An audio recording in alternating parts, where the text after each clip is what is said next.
अस्सलाम वालेकुम जी, welcome to our YouTube channel Pini talkies. आपका दोस्त उमैद आपके साथ। दोस्तों, पाकिस्तान वर्सेस इंग्लैंड तीसरे दिन के खेल के अंदर आपको बताता चलूं कि पाकिस्तान की बॉलिंग लाइनअप इंग्लैंड की बॉलिंग लाइनअप के मुकाबले में बिल्कुल एक्सपोज हो गई है। जी हां, अगर मैं बात करूं पार्टी विकेट की, बैटिंग विकेट की, लेकिन उसके बावजूद आपको बताता चलूं कि अगर हम इंग्लैंड के बॉलर्स की बात करें तो इंग्लैंड के बॉलर्स ने कुल मिलाकर किए गए 149 ओवर, 149 ओवर किए गए, जिसके अंदर 21 ओवर इंग्लैंड ने मेड इन किए गए। लेकिन अगर मैं दूसरी तरफ पाकिस्तान की बात करूं, 3 दिन के खेल की एवरेज निकालकर, तो पाकिस्तान के बॉलर्स ने किए गए 101 ओवर, जिसके अंदर से मेड इन जो है वो सिर्फ 1 ओवर है।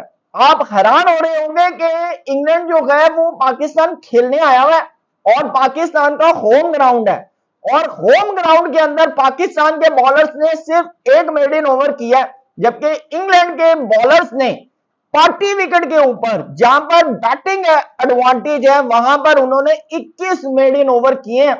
और सबसे हैरानकुन चीज आपको बताता चलूं कि पाकिस्तान की जो बॉलिंग लाइनअप है वो इस वक्त पाकिस्तान का, यानी कि आप ये समझ लें कि मेन बॉलिंग इस वक्त चल रही है, जिसके अंदर नसीम शाह है, शहनशाह अफरीदी है, आमिर जमाल है।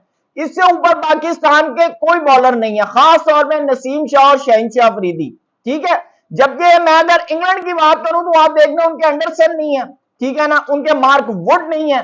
तो मेन जो दो बॉलर है ना उनके, जो नसीम शाह और शहनशाह अफरीदी के लेवल के, वो दोनों ही नहीं है। ठीक है, लेकिन उसके बावजूद आप देख लें कि इंग्लैंड की जो बॉलिंग लाइनअप है उसने 21 मेड इन ओवर किए और पाकिस्तान ने सिर्फ 1 मेड इन ओवर किया। तो अब यहां पर क्या सवाल पैदा होता है कि पाकिस्तान की बॉलिंग लाइनअप जो है वो क्या वाकई डाउन हो गई है? ये सोचने वाली चीज है। और पाकिस्तान की जो बॉलिंग है वो क्यों एक्सपोज हो रही है? तो मैं आपको बताता चलूं कि इसके पीछे जो है, जो मेन जो इसके पीछे रीजन है ना, वो ये है कि पाकिस्तान के बड़े बड़े बॉलर अपने होम ग्राउंड के अंदर उनको ऐसे ही रन्स पड़े हैं। आप हैरान हो रहे होंगे सुन के, जी हाँ, ये उनको ऐसे ही रन्स पड़े हैं।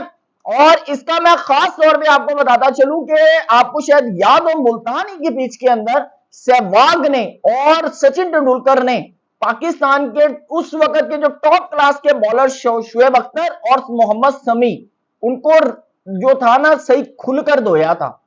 और हाँ, उस वक्त हमारी बचत जो थोड़ी बहुत हुई वो इस वजह से हुई कि हमारे पास स्पिनर अच्छे थे। लेकिन आज हमारे, अगर मैं स्पिनर की बात करूं तो आप देख लें कि हमारे जो मिस्ट्री स्पिनर है, जिनके ऊपर बांग्लादेश टेस्ट के दरमियान एक बड़ा जो है, बल्कि मैं आपको बताऊं कि वर्ल्ड कप से लेकर 2023 वर्ल्ड कप से लेकर, ठीक है, मैं खुद ये बात करता था कि भाई वो पाइन तो मिस्ट्री स्पिनर कितने है, जितने तुम्हारे मिस्ट्री स्पिनर की जरूरत है वो कहां है? ठीक है, तो आपको बताऊं कि मिस्ट्री स्पिनर को ना हमने, मेरे ख्याल, मुझे जहां तक अब लग रहा है ना कि हमने मिस्ट्री स्पिनर का कैरियर खुद तबाह कर दिया। जहां पर मिस्ट्री स्पिनर की जरूरत थी, जहां पर मिस्ट्री स्पिनर हमारे लिए फायदामंद था, वहां हमने उसको नहीं खिलाया, लेकिन हमने उसको खिलाया कहां? पार्टी विकेट के ऊपर, पार्टी विकेट के ऊपर, और उन बॉलर्स के, उन बैटर्स के सामने खिलाया कि जो भाई एक दिन में 500 रन बनाने वाले हैं। और आप देख लें कि कल उन्होंने क्या रन बनाए थे और आज आप उनके रन्स देख लें। पाकिस्तान ने 149 ओवर खेलकर 556 रन बनाए थे और इंग्लैंड के बैटर ने 101 ओवर में 400 प्लस कर दिए और पीछे 60 रन रह गए। और मुझे जहां तक लग रहा है कि कल वो 8-10 ओवर में ये रन कंप्लीट कर देंगे, अगर पाकिस्तान की बॉलिंग अटैक ने मेहनत ना की और अगर उनकी बॉलिंग अटैक, पाकिस्तान के बॉलिंग अटैक ने उनको पकड़ा ना। ये मैं आपको बता दूं, और मुझे जिस तरह लग रहा है कि अगर कल का दिन वो आधा दिन भी खेल गए तो वो 200-250 रन पाकिस्तान को दे देंगे ऊपर, तो पाकिस्तान के लिए मसला हो जाएगा। ये मैं आपको क्लियर बता रहा हूं। तो दोस्तों, ये पाकिस्तान की बॉलिंग जो है, आप अगर ये बात कर रहे हैं ना कि पार्टी विकेट है, फ्लैट पिच है, तो ये है तो वो है, तो भाई फिर उन्होंने भी तो 21 मेड इन किए हैं, आप लोग क्यों नहीं कर सके? आपका तो सवाए एक शाहीन ने आज सुबह एक मेड इन किया, उसके बाद तो आप कोई मेड इन आप कर ही नहीं सके। तो ये जो है ये एक लम्हा फिक्रिया है और इसके ऊपर मेरे ख्याल से खास तौर पे जैसन गिलेस्पी साहब को सोचना चाहिए, क्योंकि वो कंटिन्यूटी की बात करते हैं, कंसिस्टेंसी की बात करते हैं और कहते हैं कि प्लेयर्स को मौका देना चाहिए, उनका कॉन्फिडेंस लेवल जो है इंक्रीज होना चाहिए और वर्कलोड को खास तौर पे। और मैं आज आपको एक बात बताऊं मेरे ख्याल से यहां पर मीर हमजा काफी सूटेबल थे, क्योंकि मीर हमजा जो है वो न्यू बॉल को जो है मूव भी कर लेते हैं, और जहां तक मैं उनका यानी कि वो काउंटी भी खेल कर आए हैं, उनको एक्सपीरियंस भी है। तो मेरा जहां तक आइडिया है कि मीर हमजा जो है वो काफी सूटेबल थे। अब आपकी क्या राय है जरूर बताइएगा। Thank you so much. Allah Hafiz.